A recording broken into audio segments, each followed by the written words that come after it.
The wind was cold, like knives cutting through the air. Snowflakes fell from the sky, but they did not melt. Everything around was white and gray and dead. Zira walked slowly across the frozen land, carrying her daughter in her arms. Her legs were shaking, and her eyes were red, but she kept going. She had no choice. Her daughter was only 5 and her skin was turning blue. There was no fire, no food, no shelter, only ice and wind and death. This planet was once a home, but now it was a grave. The sun was gone, the power was lost, and the people had run. Only Zira and her child were left behind, left to freeze, left to suffer. Zira looked at her child and whispered something in a soft voice. The child did not answer. She was still breathing, but it was slow and weak. Zira knew what would happen soon if she did not act. She looked at the suit she was wearing. It was warm and thick. She looked at the small suit on her daughter. It was torn and thin. There was no other way. With frozen fingers she took off her own suit. She wrapped it around her daughter like a blanket. She pressed the child close to her chest and held her tight.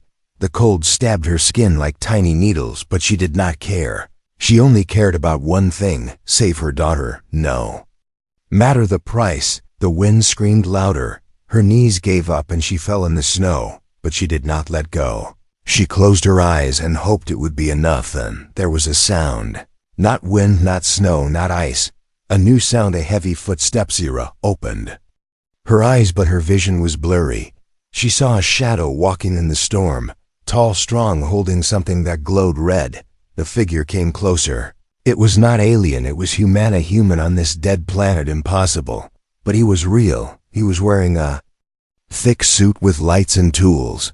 In his hand was a heating rod, glowing like fire. He came near and knelt beside Zira and the child. He looked at the child first, then at her. He did not speak. He reached into his pack and took out a thermal blanket. He wrapped it around both of them. Then he opened a small cube and placed it on the ground. The cube lit up and heat spread around them. Human man took off his helmet. He had short dark hair and kind eyes. He looked tired but calm. He looked like Zira tried to speak, but her lips were frozen. The man nodded slowly and spoke in a gentle voice. "You are safe now. I will help. Stay with Mesh." Wanted to ask questions. Who was he? Where did he come from? Why was he here? But she could not speak. Only her tears spoke for her. The man picked up the child gently. She was still breathing. Then he looked at Zira and offered his hand. She took it. Together they walked through the snow, toward a place she could not see, but somehow she believed behind. Then the wind still screamed. The snow still fell. The ice still ruled. But in front of them was something new, a chance, a light, a human, and hope. Asterisk.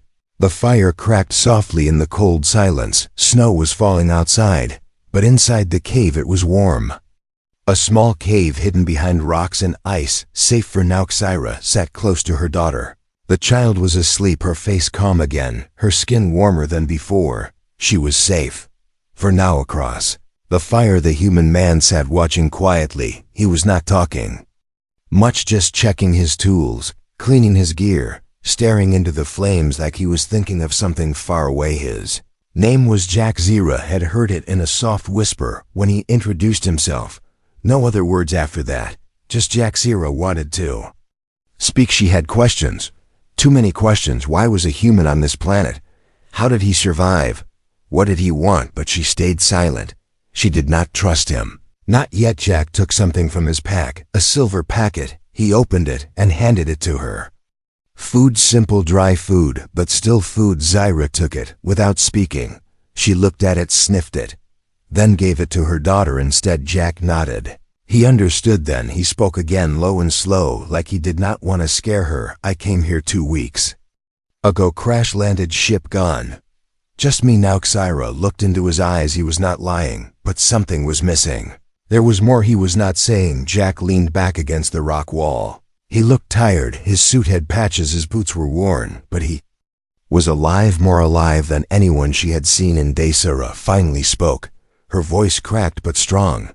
"Why are you really here?" Jack looked at her, paused, then looked away. There was a signal from your world, a call for help that made Zira freeze. She had sent no signal. Her people had sent no signal. Who had called the humans? Who had betrayed them? Jack saw the fear in her face. He raised a hand not to harm. To calm. I don't know who sent it. I was just following orders. But now I think something is wrong. Shira felt her heart beat faster. She wanted to believe him, but belief was dangerous, too dangerous. The fire burned brighter. Jack opened a small device. It showed a map, a blinking light deep underground. I found this signal yesterday. It leads to an old base, maybe supplies, maybe answers. Shira looked at the map. She knew that place, old human research zone, buried in the ice. No one went there now. Too cold, too dead, too secret. Jack stood up. I'm going there tomorrow. You can come or stay up. To you then. He turned away, laid down near the fire, closed his eyes. Shira sat still, holding her daughter close. Her eyes on the human. He had fire, he had maps, he had secrets, and maybe he had something more. Wind outside howled like a beast in the night. Inside the cave was quiet, but trust had not yet been born, only fire and mystery. The snow was falling again, not soft like feathers, but sharp like glass. Each step was heavy. Each breath was steam in the cold air. Shira walked behind the human. Her daughter, wrapped in cloth, pressed close to her chest, eyes half open, too tired to speak, but alive. Jack walked ahead, silent, focused. He was watching his scanner, checking the map, watching the sky. The silence between them was not angry, not friendly either. It was full of things not said, full of weight. They walked for hours through white fields and frozen bones, old machines broken in the snow, black metal buried like graves. Then they saw it. The ground dipped low, a black shape hidden under layers of snow. Jack moved fast. He dropped to his knees, brushed the ice with bare hands. Cold burning his skin, he found the hatch, metal, round and rusted. It had the human symbol, a blue circle with stars. Faded, but still there. Shira froze. She remembered this place. She had never entered it. But stories were told of human work underground, of strange experiments, of secrets. Jack touched a panel on the side. The door blinked, then hissed. It opened just enough for a person to slide in. He turned and looked at her. You coming? Shira looked down at her daughter, then stepped forward. She followed him inside. The light inside was red, low, and buzzing. The air was dry and smelled like dust, old dust, dead dust. Jack moved carefully, like he had done this before. He found a wall screen and tapped on it. Nothing. Then he hit it hard. It flickered to life. Text scrolled across the screen, Earth language. Shira could not read it, but Jack could, and what he read made his face go still. Shira stepped close. What does it say? Jack looked at her, then at her daughter, then back at the screen. This base was not just research. It was a test lab. They were studying your kind, your DNA, your mind, everything.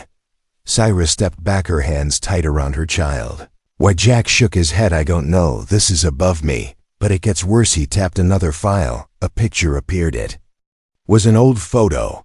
A group of scientists standing beside a glass tube. Inside the tube was a child, not human, not fully. Shira looked closer. Her face turned white. It was her daughter. Same eyes, same skin, same mark on the hand. No, this cannot be. Jack looked confused. This file is dated 5 years ago, before she was even born, right? Shira could not breathe. Her knees gave way. She sat on the floor, holding her daughter close. The little girl still asleep. But now nothing felt the same.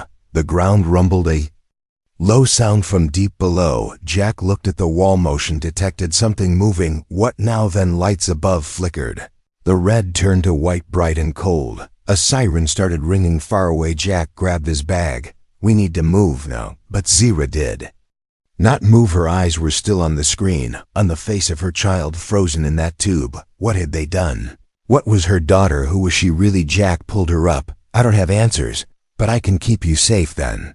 A roar echoed through the tunnel. Something was coming. Not human, not kind. Jack pulled out his weapon. The light flickered again. Snow started to fall from the ceiling, and in that moment, Shira realized this was no longer about survival.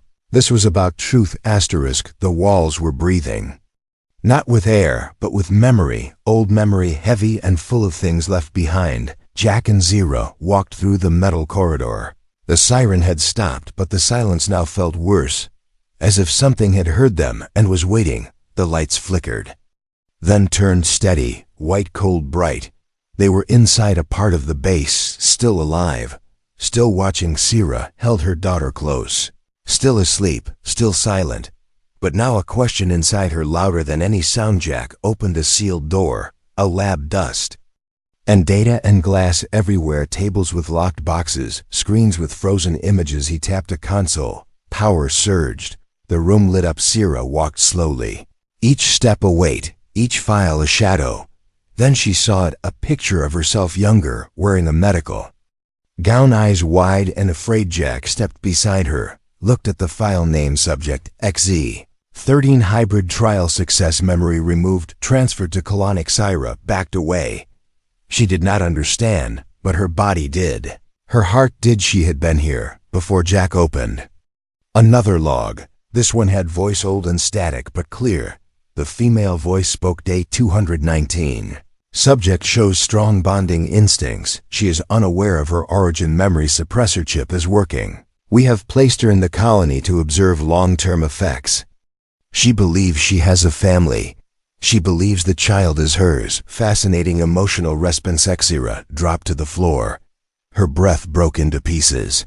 Not hers, not her child, not her memories. All a design, all a lie. Jack stood still. He did not know what to say, what to do. He was a soldier, not a scientist. Not ready for this. Ira looked at the child in her arms, still warm, still real. She pressed her forehead to the girl's face. Tears burned her cheeks. It doesn't matter, she whispered. You are mine then. The screen behind them flashed red. Movement in Section C. Unknown biosignal. Jack raised his weapon.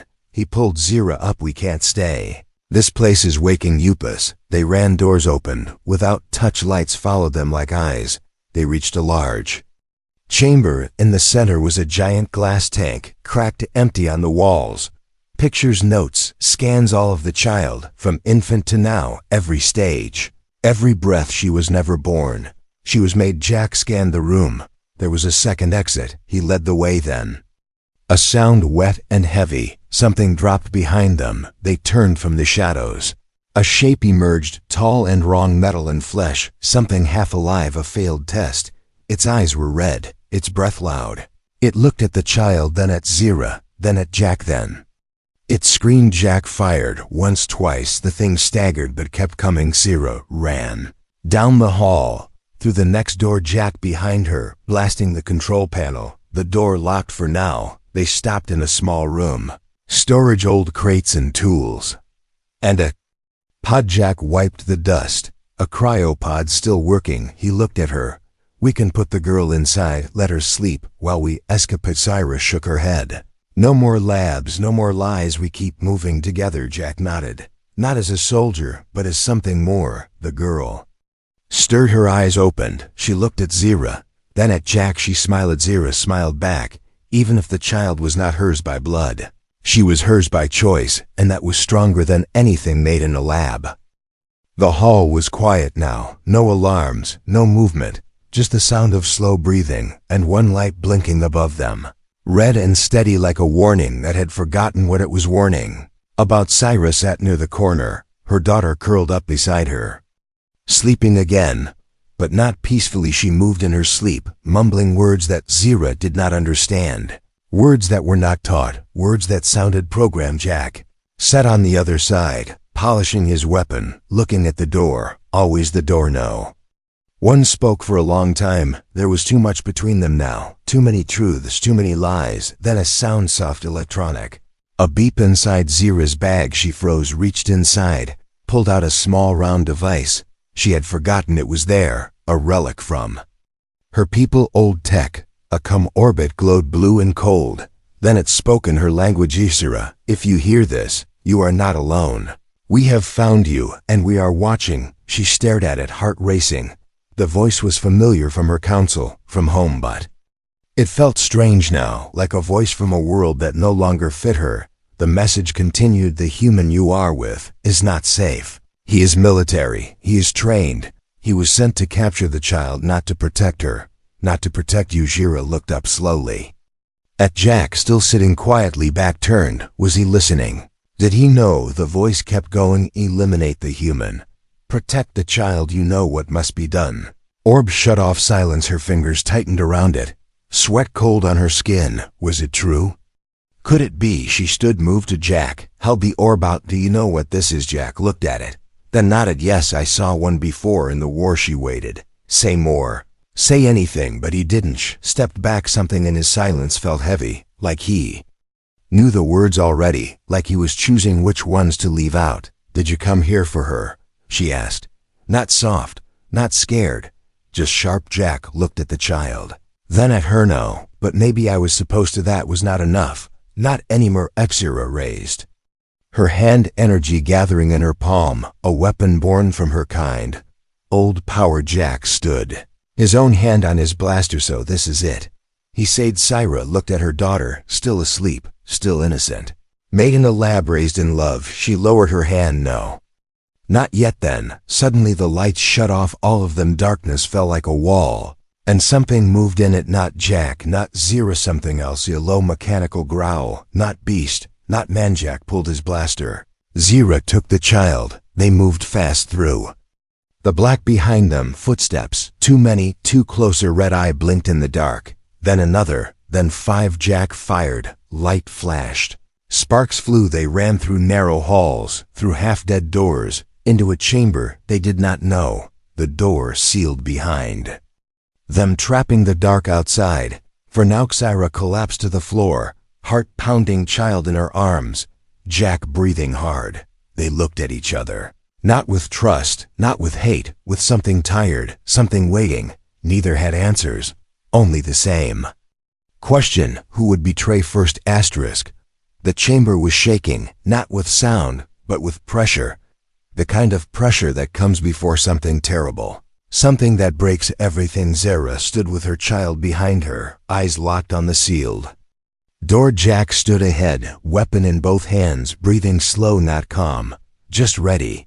The door was melting, not from heat, from claws, from teeth, from something that wanted in and would not stop. Behind them was only one path, a tunnel, old and narrow-lined, with red pipes and frost. A dead path, or maybe a way out. Jack looked back at Zira. Go take her. Xira shook her head. No more splitting. We stay together. The door bent, then broke. It burst inward, and from the dark came ice, not wind, not snow, but creatures made of frozen flesh, metal bones, teeth like glass. 3, 4 more behind Jack opened fire, flashes of heat in the cold, but they kept coming. Xira raised her hand.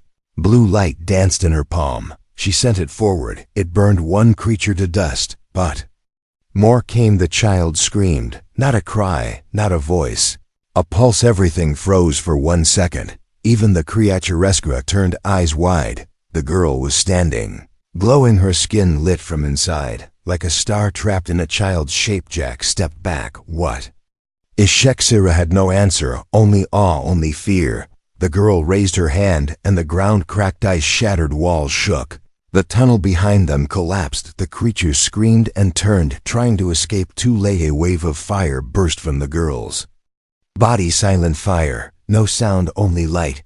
When it faded, there was silence again. No creatures, no cold, only Ashira ran to her, held her tight. The child was limp, but breathing. Jack dropped to one knee. He looked at the floor, then at Zira. She's not just made, she is beyond us, beyond control. Siren nodded. She knew now more than ever. The girl opened her eyes, looked at them, then pointed upward. A door in the ceiling, old emergency hatch. Jack climbed first, broke the seal, opened it with burning hands. Daylight spilled in, real light, first time in weeks. He reached down, pulled the girl up. Then Zira. They stood outside, on top of the frozen world. The sky was still gray, but it was open. The storm was gone. Far in the distance, a shape moved in the sky, a ship coming closer. Syra looked at Jack. Is that yours? He shook his head. Then whose? They both stared as the ship came closer, its lights blinking, not red, not blue, but gold, a signal. Old and sacred. Syra gasped. It's hers. The child's. Jack nodded slowly, then looked at the ground. They are coming for her, not for us. Syra held her child close. She is not going anywhere. Not without us. Jack smiled for the first time. Then we hold the line, the snow fell again. But this time it melted on their skin, not because the world was warm, but because fire had finally found its place inside the ice. The ship landed without sound, no engines, no wind. Just light, soft golden light that touched the snow like a dream, like a promise. Exira stood still, holding her daughter in her arms. The girl was awake now, eyes bright, breathing steady but quiet. She was watching the ship not like a child, but like something older, something that remembered. Jack stood beside them, no weapon in his hand, only a small flare, burning orange against the white world, a signal, in case this was a trap, in case this was goodbye. The ship opened slowly, a ramp unfolded thin and smooth. From the light came a figure, not human, not alien, something between. Its face was calm, its steps slow, its body glowing like the star. Sira stepped forward, not afraid, only waiting. The figure stopped in front of her, looked at the child, then at her. She is ours, it said, but she is also yours. She chose you. Jira's throat tightened. She could not speak, only nod. The figure turned to Jack. You were not meant to come this far, and yet you did. Jack said nothing, just looked at the child. The figure raised its hand. A golden cube appeared floating in the air inside it. Memories. Truth. Everything. You may take her or let her go, but know this. She was made for more, and she will never be just a child. Again the girl looked at Zira. Her small hand reached up, touched her mother's cheek. I want to stay. Her voice was soft, like snow melting, but her words shook the sky. The figure stepped back. So be it. Then the light shifted, began to fade. The ship rose, lifted into the clouds, left no trail, only silence. Exira fell to her knees, held her daughter tight, felt her heartbeat real strong. Free. Jack sat beside them, looked up at the skies. So what now? Exira looked around at the world, at the ruins, at the sky that was no longer dark. We start again, she said, not as soldiers, not as projects, not as ghosts, but as people together. Jack smiled, then stood. We'll need fire, shelter, food. Zira nodded. We'll need stories too, to remember, to heal. The child looked at them, then raised her hand again. A soft glow appeared in her palm, a small flower, made of light. She placed it in the snow, and from that place something green began to grow.